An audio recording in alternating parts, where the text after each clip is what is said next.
Laser, లేసా అనునది ఒక సంక్షిప్త పదం. Light amplification by stimulated emission of radiation అనగా ఉత్తేజిత కాంతి ఉద్గారం వలన కాంతి వర్ధకము చెందే ప్రక్రియను సూచిస్తుంది.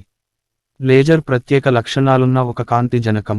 ఈ ప్రత్యేక లక్షణాలు సాధారణంగా మనం చూసే సూర్యుడు, ఉష్ణోద్గార దీపం, ఏకవర్ణ కాంతి జనకం, సోడియం దీపం వంటి కాంతి జనకలలో ఉండవు. దీనిని 1954 సంవత్సరంలో డాక్టర్ చార్లెస్ టౌన్స్ మొదటిసారిగా లేజర్ యొక్క శాస్త్రీయ జ్ఞానాన్ని ప్రతిపాదించారు.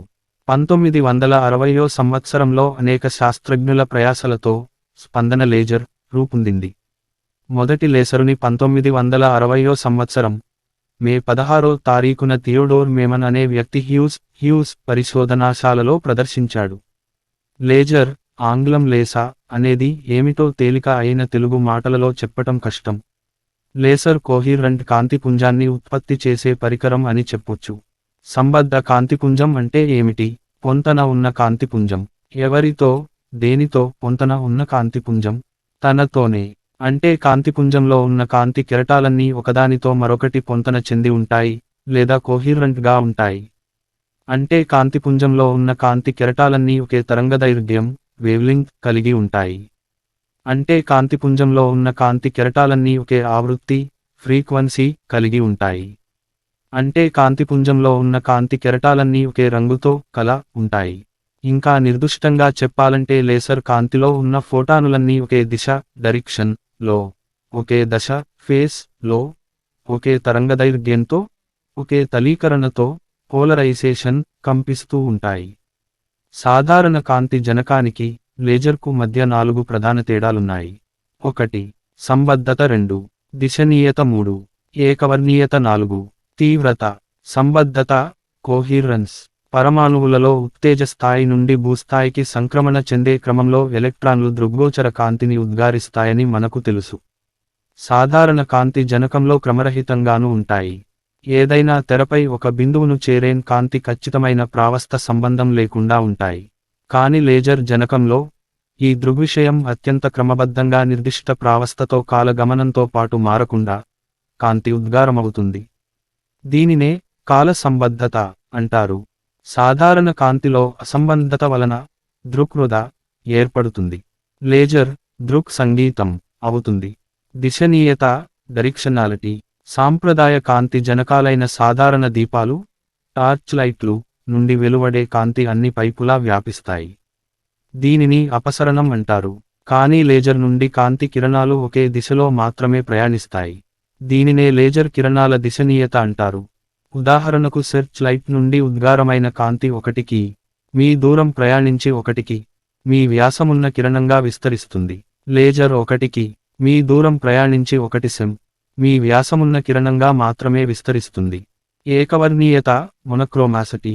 సోడియం దీపం ఏకవర్ణ కాంతిని λ=58930 ఉద్గారిస్తుంది. అంటే సోడియం దీపపు గరిష్ట కాంతి తీవ్రత λ=58930 వద్ద ఉంటుందని అర్థం.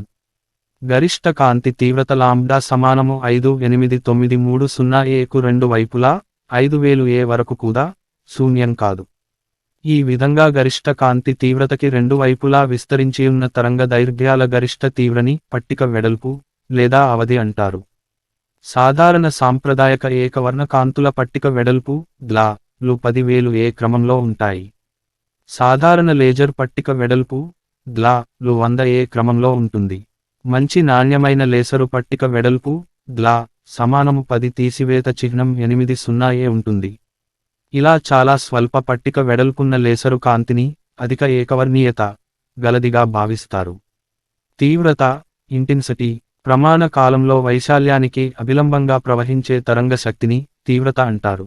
సాధారణ కాంతి జనకాల నుండి కాంతి గోళీయ తరంగాగ్రముల రూపంలో అన్ని దిశలకు వ్యాపిస్తుంది. మీరు 100 వాట్ల విద్యుద్దీపం ఫిలమెంటుని 30 సెం మీ దూరం నుండి చూస్తున్నప్పుడు మీ కంటిలోకి 1000 డిస్ప్లే స్టైల్ 1/1000 వాట్ల కన్నా తక్కువ కాంతి సామర్థ్యము ప్రవేశిస్తుంది.